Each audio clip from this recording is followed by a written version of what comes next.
प्रभाव से वह ज्ञान होते हुए भी सुप्त अवस्था में पड़ गया है, उसी को जागृत करती है यह भागवत महापुराण। मैं कर्नाटक में पली बढ़ी, क्वचित क्वचित महाराष्ट्र में कहीं कहीं मेरा बड़ा सम्मान हुआ, लेकिन गुजरात में धन के लोभियों ने मेरा सब नाश कर दिया। मैं वृद्ध हो गई, मेरे दोनों पुत्र अचेत अवस्था में हो गए। इन दोनों पुत्रों का हाथ पकड़कर घसीटते हुए मैं किसी तरह से वृंदावन में पहुंच गई, और जैसे वृंदावन में आई, वृंदावन पुनः प्राप्य नवीनेव स्वरूपिणी। वृंदावन की यह पवित्र रज का स्पर्श जब हमें हुआ तो मैं नवीनेव स्वरूपिणी, मैं युवती हो गई, स्वरूप वाली हो गई। और ये ज्ञान वैराग्य बोले ज्यों के त्यों है। इसलिए महाराज इनको जागृत करिए, क्योंकि अभी मैं हूं, ये ज्ञान जागृत हो जाए, क्योंकि ज्ञान अगर जागृत नहीं होगा तो भक्ति भी अंधभक्ति बन जाएगी। इसलिए ज्ञान के बिना भक्ति भी ठीक नहीं है। अब बोलते अरे भक्ति, हमें ज्ञान से क्या मतलब, हम तो भक्त हैं, भक्ति करेंगे। अरे विज्ञान नहीं, ज्ञान नहीं होगा तो भक्ति कैसे करेंगे? फिर जो सिखा पढ़ा देंगे उल्टा पुल्टा वही करते रहेंगे। इसलिए शास्त्र सम्मत भक्ति हो। और तमाम संस्थाएं खड़ी हो गई हैं, रजिस्ट्रेशन करा करके। कोई कहते हैं राम राम नामे नहीं लेना है, किसी में मूर्ति पूजे को मना करते हैं, नाम रामे राम लेंगे, भजन वही क्या गाएंगे। लेकिन नहीं, मूर्ति पूजा हमारे में नहीं होती। तो अपनी प्राइवेट संस्था इन्होंने बना लिया है। ज्ञान के अभाव में इनके चक्कर में आप पड़ जाएंगे तो भटक जाएंगे। इसलिए ज्ञान होना जरूरी है। तो महाराज इन्हें जागृत करिए। अगर आप इन्हें जागृत नहीं करेंगे तो इदम स्थानम परित्यज्य विदेशम गम्यता में, मैं विदेश चली जाऊंगा। तब तो नारद जी तुरंत जो है उपचार करने लगे। बोले मैया चिंता मत करो, मैंने मर्ज पकड़ लिया है। क्या बीमारी है? बोले कलयुग। कलयुग ने ज्ञान और वैराग्य की मति हर लिया है, इनको अपने कब्जे में कर लिया है। इसीलिए लोग कहते हैं कि ज्ञान तो है, जानते तो सब हैं, फिर भी अधर्म में प्रवृत्त होते हैं, क्योंकि उस ज्ञान पर कलयुग का कब्जा हो चुका है। कलिकाल के प्रभाव से जानते हुए भी अज्ञानता का वर्ण कर लेते हैं लोग। तो इनको मुक्त कराइए। नारद जी ने कहा मैया अभी क्या देखा तुमने? वर्षे वर्षे क्रमत जाता मंगलम ना दृश्यते। जैसे जैसे समय आगे बढ़ेगा अमंगल और होगा। तो भक्ति मैया ने कहा कि अगर कलयुग इतना ही अमंगलकारी था तो परीक्षित ने इसे रहने क्यों दिया, इसको समाप्त क्यों नहीं कर दिया? तो नारद जी कहते हैं अरे मैया वो भगवान जो है परीक्षित जी तो जो है कलयुग को समाप्त करने ही वाले थे। धनुष पर बाण ज्यों ही उठाया कि कलयुग को मार दें, तो ये कलयुग इतना बुद्धिमान कि दीनवत शरणंगतः, उनके शरण में गए, चरणों में माथ रख दिया। क्योंकि राजा परीक्षित को देखकर इसने पहचान लिया कि धर्म सम्राट राजा है। जो धर्म की रक्षा करने वाला वह धर्म का त्याग नहीं करेगा। और धर्म यह कहता है मत्तम प्रमत्तम उन्मत्तम सुप्तम बालम स्त्रियम जड़म प्रपन्नम विरथम भीतिम न रिपु महंति धर्मविद। अपना दुश्मन ही क्यों न हो, लेकिन ऐसे लोगों को नहीं मारना चाहिए। मतवाला हो, प्रमत्तम यानी मदिरा आदि पी करके किसी को कुछ गाली भी दे रहा तो कोई मारता है क्या? दो डब्बल का आदमी पूरे मोहल्ले को गाली देता है, सब लोग किवाड़ बंद कर लेते, जाने दो, मारता नहीं। प्रमत्तम उन्मत्तम सुप्तम, सोया हुआ हो, दुश्मन ही क्यों न हो, उसे मारना नहीं चाहिए। छोटा सा बालक घर में आग लगा दे या घर का गहना ले जाकर के कहीं कुआं में फेंक दे तो कोई मृत्युदंड देता है क्या? वो बालक क्या जाने सोने का क्या रेट है, वो तो ले जाकर फेंक दिया कुआं में, कौन मारता है? स्त्रियम, स्त्री कितना भी अपराध करे कोई मृत्युदंड देता है क्या?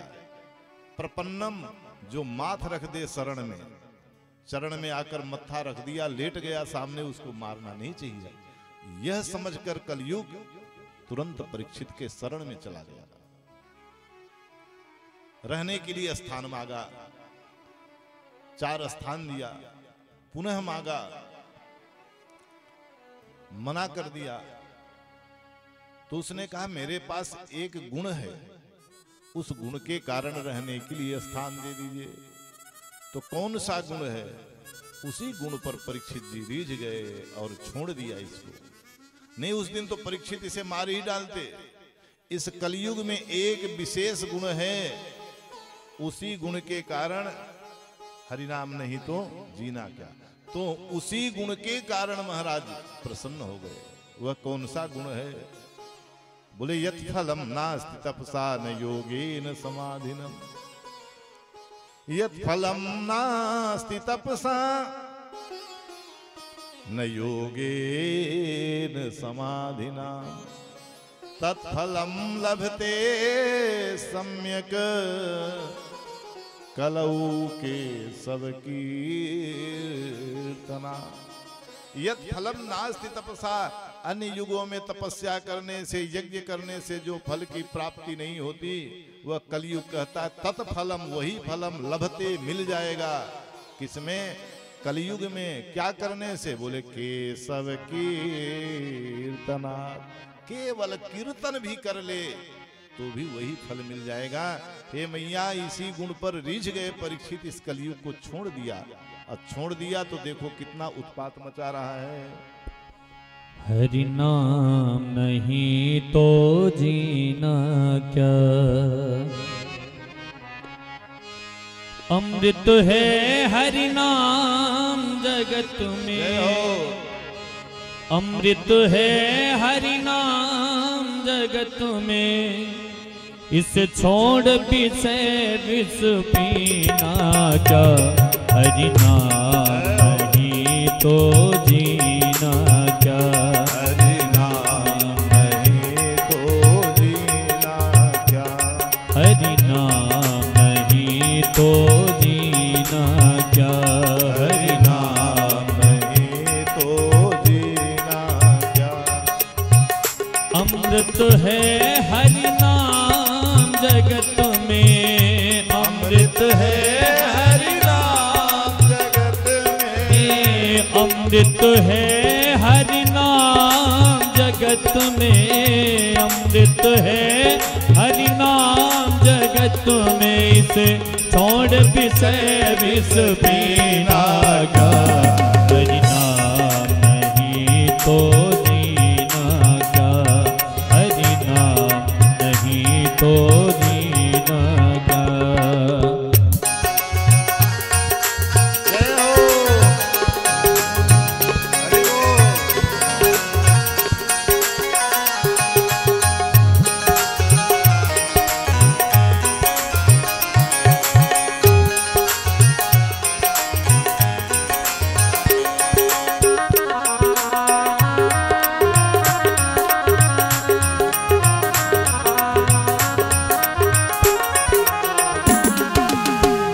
काल सदा अपने रस डोले, ना जाने कब सर चढ़ बोले।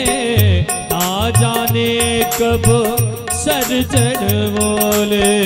काल सदा अपने रस डोले, ना जाने कब सर चढ़ बोले।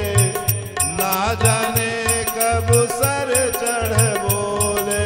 ओ काल सदा अपने रस डोले, ना जाने कब सर चढ़ बोले। ना जाने कब सर चढ़ बोले।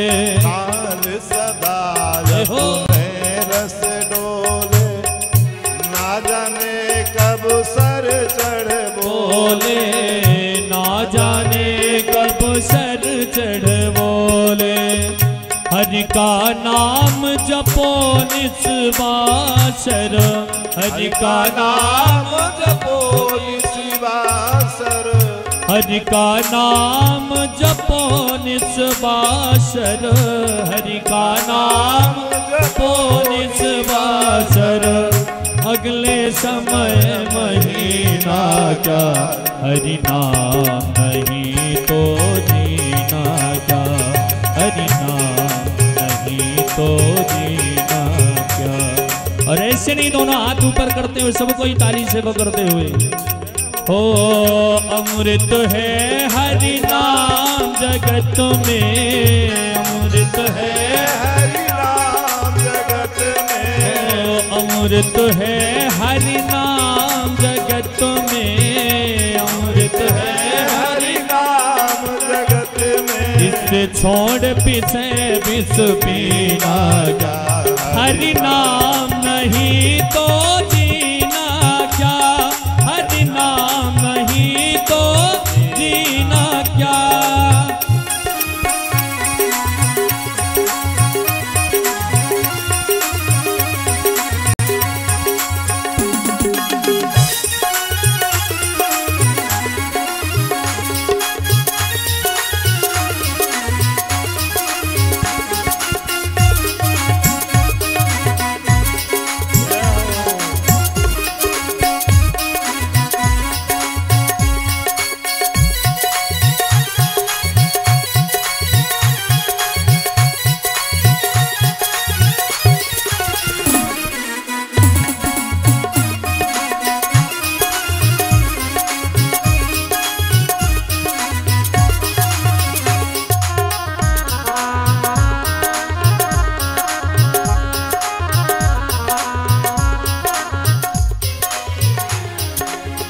भूषण से सब अंग सजावे, रचना पे हरि नाम न आवे।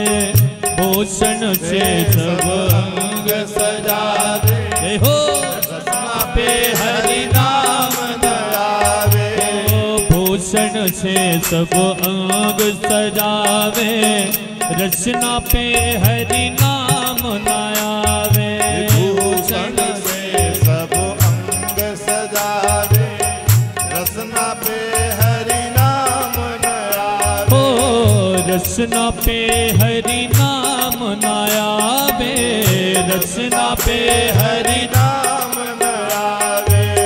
देह पड़ी रह जाए यहीं पर, देह पड़ी रह जाए यहीं पर, देह पड़ी रह जाए यहीं पर, देह पड़ी रह जाए यहीं पर। फिर कुंडल यार नगीना क्या, हरि नाम नहीं तो जीना क्या, हरि नाम नहीं तो जीना क्या। अमृत है हरि नाम जगत में, अमृत है हरि नाम जगत में, अमृत है हरि नाम जगत में, अमृत है हरि नाम जगत में। इसे छोड़ पीछे विष उठाइए हाँ, हरि नाम नहीं तो जी